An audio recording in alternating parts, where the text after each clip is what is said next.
ರಾಯಚೂರಿನ ಸಿಂಧನೂರಿನಲ್ಲಿ ಜೋಳ ಖರೀದಿಗೆ ಆಗ್ರಹಿಸಿ ರೈತರು ಉಗ್ರವಾದ ಹೋರಾಟಕ್ಕೆ ಮುಂದಾಗಿದ್ದಾರೆ. ಅದರ ಭಾಗವಾಗಿ ಇವತ್ತು ಸಿಂಧನೂರು ತಾಲೂಕು ಬಂದ್ ಅನ್ನು ಮಾಡಿರುವಂಥದ್ದು. ನಾವೀಗ ಸಿಂಧನೂರು ನಗರದ ಮುಖ್ಯ ವೃತ್ತ ಗಾಂಧಿ ವೃತ್ತ ಇದೆ, ಅಲ್ಲಿ ಇರುವಂಥದ್ದು. ನಾವಿಲ್ಲಿ ನಿಮಗೆ ತೋರಿಸ್ತಾ ಇದ್ದೀವಿ. ಸಂಪೂರ್ಣವಾಗಿ ಸಿಂಧನೂರು ನಗರ ಸ್ತಬ್ಧ ಆಗಿರುವಂಥದ್ದು. ಬಸ್ ಸಂಚಾರ ಇರ್ಬೋದು, ವ್ಯಾಪಾರ ವಹಿವಾಟುಗಳಿರ್ಬೋದು, ಶಾಲಾ ಕಾಲೇಜುಗಳಿರ್ಬೋದು, ಪೆಟ್ರೋಲ್ ಬಂಕ್ ಇರ್ಬೋದು, ಎಲ್ಲವನ್ನೂ ಕೂಡ ಬಂದ್ ಮಾಡಿದ್ದಾರೆ. ಜೊತೆಗೆ ರೈತರ ಹೋರಾಟಕ್ಕೆ ಸಾರ್ವಜನಿಕರು ಬೆಂಬಲ ಸೂಚಿಸಿರೋದ್ರಿಂದ ಸಂಪೂರ್ಣವಾಗಿ ಬಂದ್ ಆಗಿದೆ ಅಂತ ಹೇಳ್ಬೋದು. ನಾವಿಲ್ಲಿ ನೋಡ್ತಾ ಇದ್ದಿದ್ದು ಮುಖ್ಯವಾದಂಥ ರಸ್ತೆ, ಇಲ್ಲಿ ಒಂದೇ ಒಂದು ಬಸ್ನ ಓಡಾಟ ಕೂಡ ಇಲ್ಲ. ಕೇವಲ ಸಾರ್ವಜನಿಕರು ಮತ್ತು ರೈತರು ಮಾತ್ರ ಈ ಒಂದು ಹೋರಾಟ ಸ್ಥಳದಲ್ಲಿ ಕಾಣ್ತಿರುವಂಥದ್ದು. ಎಲ್ಲ ರೀತಿಯಾದಂಥ ವ್ಯಾಪಾರ ವಹಿವಾಟುಗಳು ಬಂದ್ ಆಗಿರುವಂಥದ್ದು. ಸುಮಾರು ದಿನಗಳಿಂದ ಹೋರಾಟ ನಡೆದಿರುವಂಥದ್ದು, ಅನಿರ್ದಿಷ್ಟವಾಗಿ ನಡೆದಿರುವಂಥದ್ದು.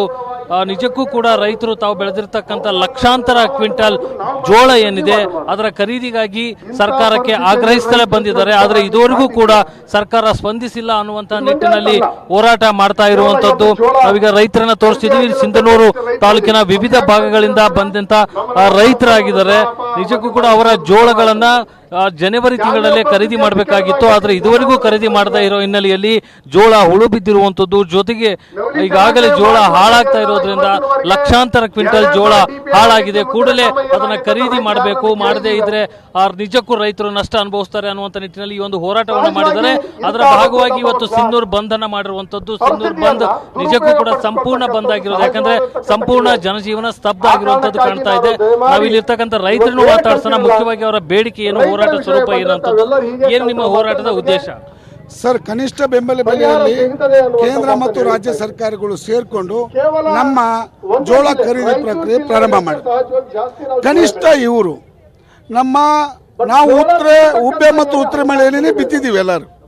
ಇವತ್ತು ನಮ್ಮ ಜೋಳ ಕನಿಷ್ಠ ಅವರು ಡಿಸೆಂಬರ್ನಲ್ಲಿ ನೋಂದಣಿ ಆಗಬೇಕಾಗಿತ್ತು, ಜನವರಿಯಲ್ಲಿ ತೂಕ ಆಗಬೇಕಾಗಿತ್ತು, ಫೆಬ್ರವರಿಯಲ್ಲಿ ದುಡ್ಡು ಬರಬೇಕಾಗಿತ್ತು. ಇನ್ನೂ ಇದುವರೆಗಾಗಿ ನೋಂದಣಿ ಆದ ಜೋಳನೇ ತಗೊಂಡಿಲ್ಲ ಸರ್ಕಾರಗಳು. ಈಗಾಗಲೇ ಖರೀದಿ ಕೇಂದ್ರವನ್ನ ತೆಗೆದಾಗ ಎಷ್ಟು ಜೋಳವನ್ನ ಖರೀದಿ ಮಾಡಿದ್ದಾರೆ? ಈಗ ಮುಂಗಾರಿಯಲ್ಲಿ 10 ಲಕ್ಷ ಕ್ವಿಂಟಲ್ ಖರೀದಿ ಮಾಡಿದ್ದಾರೆ. 3,60,000 ಕ್ವಿಂಟಲ್ ಇನ್ನೂ ಖರೀದಿ ಮಾಡಬೇಕಾಗಿದೆ. ಕನಿಷ್ಠ ಹಿಂಗಾರಿನಲ್ಲಿ 10 ಲಕ್ಷ ಕ್ವಿಂಟಲ್ ನೋಂದಣಿ ಆಗಿದೆ, 3 ಲಕ್ಷ ಕ್ವಿಂಟಲ್ ಖರೀದಿ ಆಗಿದೆ, ಇನ್ನು 7 ಲಕ್ಷ ಕ್ವಿಂಟಲ್ ಬಾಕಿ ಇದೆ. ಅಧಿಕಾರಿಗಳು ಜನಪ್ರತಿನಿಧಿಗಳ ಸ್ಪಂದನೆ ಯಾವ ರೀತಿ ಇದೆ ಇದಕ್ಕೆ? ರೈತರು, ಈ ಜನಪ್ರತಿನಿಧಿಗಳು, ಅಧಿಕಾರಿಗಳು ಈ ರೈತರ ಬಗ್ಗೆ ನಿಷ್ಕಾಳಜಿ, ನಮ್ಮ ಬಗ್ಗೆ ಕಾಳಜಿ ಇದ್ರೆ ನಮ್ಗೆ ಕಷ್ಟ ಆಗ್ತಿರ್ಲಿಲ್ಲ. ನಮ್ಮ ಬಗ್ಗೆ ಕಾಳಜಿನೇ ಇಲ್ಲ. ಸರ್ಕಾರಕ್ಕೆ ಏನು ಒತ್ತಾಯ ಮಾಡ್ತಾ ಇದ್ರಿ? ಸರ್ಕಾರಕ್ಕೆ ಒತ್ತಾಯಕ್ಕೆ ನಾವು ಹೇಳ್ತಾ ಇರೋದು ಇಷ್ಟೇ, ನಮ್ಮ ಜೋಳ ಸಂಪೂರ್ಣ ಖರೀದಿ ಮಾಡಿದ ನಂತರ ನಮ್ಮ ಚಳವಳಿ ವಾಪಸ್ ಪಡ್ತಿದೀವಿ ಹೊರತು ಚಳವಳಿ ಯಾವುದೇ ಕಾರಣಕ್ಕೂ ವಾಪಸ್ ಪಡೆಯಲ್ಲ.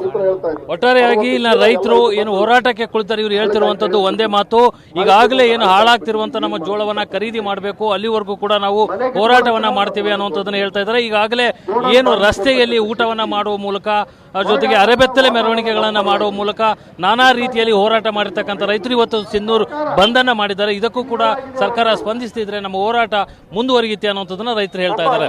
ಕ್ಯಾಮರಾಮನ್ ಯಲ್ಲಪ್ಪ ಜೊತೆ ವಿಜಯ್ ಜಾಗಡ್ಗಲ್, ಪಬ್ಲಿಕ್ ಟಿವಿ, ರಾಯಚೂರು.